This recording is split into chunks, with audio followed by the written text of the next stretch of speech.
নমস্কার, অরদ্বীপের আজকের এই বিশেষ পর্বে আপনাদের স্বাগত।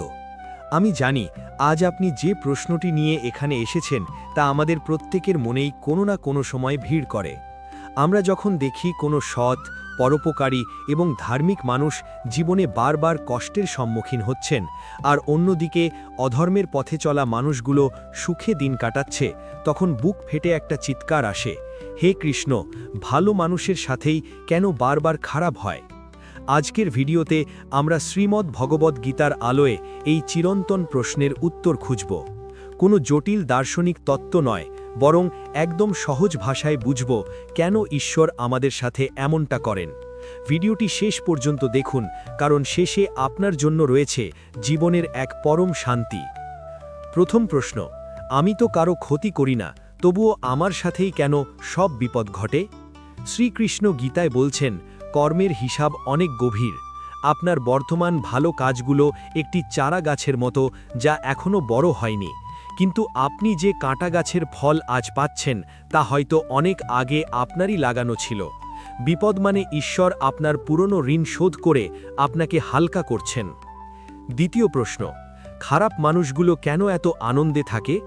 একে বলা হয় সঞ্চিত পুণ্য। একজন ডাকাত যদি আগে লটারি জিতে থাকে, তবে সে ডাকাতি করলেও সেই টাকা ভোগ করবে যতক্ষণ না তার লটারির টাকা শেষ হচ্ছে। অধর্মের পথে চলা মানুষের সুখ হল একটি বরফখণ্ডের মতো, যা রোদে দাঁড়িয়ে গলছে, খুব শীঘ্রই তার হিসাব শুরু হবে। তৃতীয় প্রশ্ন, ভালো মানুষের ধৈর্যের পরীক্ষা কেন এত কঠিন হয়? মনে রাখবেন, সোনার শুদ্ধতা যাচাই করতে তাকে আগুনের উত্তাপে রাখা হয়। ঈশ্বর আপনাকে কষ্ট দিচ্ছেন না, তিনি আপনাকে শক্তিশালী করছেন, যাতে ভবিষ্যতে আপনি বড় কোনো দায়িত্ব পালনের যোগ্য হয়ে ওঠেন।